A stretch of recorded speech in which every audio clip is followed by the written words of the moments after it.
when you think about your life and you think about, God, just to get a coat that had a tag on it and how special that was to somebody, you take so much for granted as you walk through life. And just to think that having a coat with a tag meant that much to somebody, it's, again, it seems like a materialistic society, but what a cool thing for those kids to be able to say, I got a brand new coat for Christmas instead of a hand-me-down.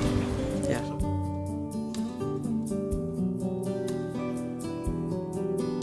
Going through it, it's just a blur. I mean, I was like a robot, kind of. In the summer of '09, I started to not feel very good again. I had some pain in my back, and I thought it was just an injury. He said, Eric, we got a problem.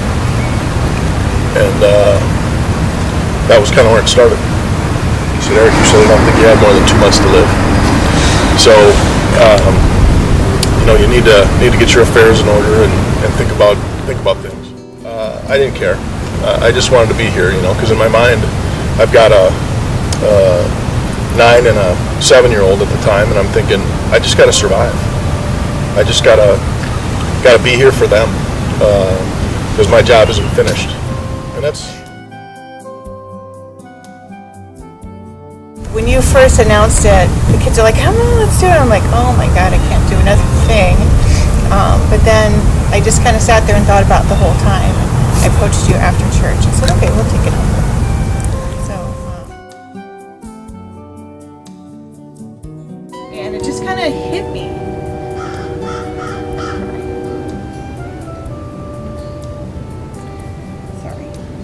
What we were doing and what we were providing.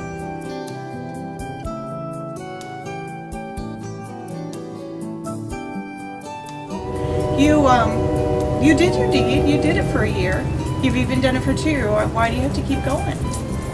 And I said, well, I have to. Because what would these people do? Who, sorry. You need the coats.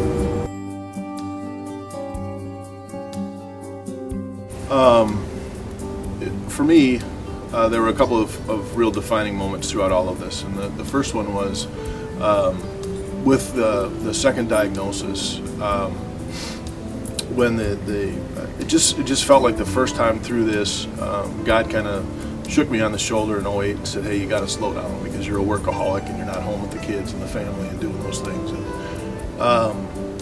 But then you get a second chance. And then the second time, apparently I didn't listen. And I felt like God kind of grabbed me by the neck and threw me on the floor and said, listen, get home, stop working. And that was kind of a defining moment, because I'll never forget when we crawled into bed the night after the MRI, and the doctors had told us that they would be able to go ahead with the surgery, which just in and of itself was a miracle, and gave me a 50-50 chance to live.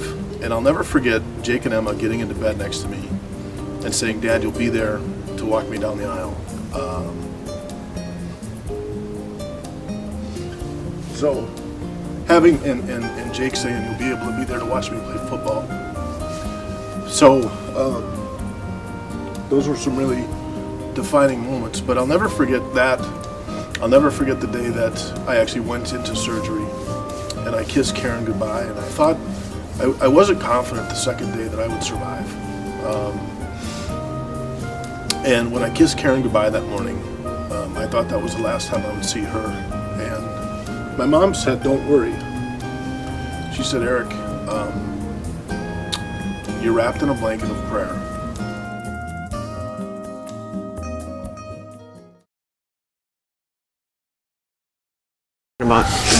In the weeks before the surgery, we were at church.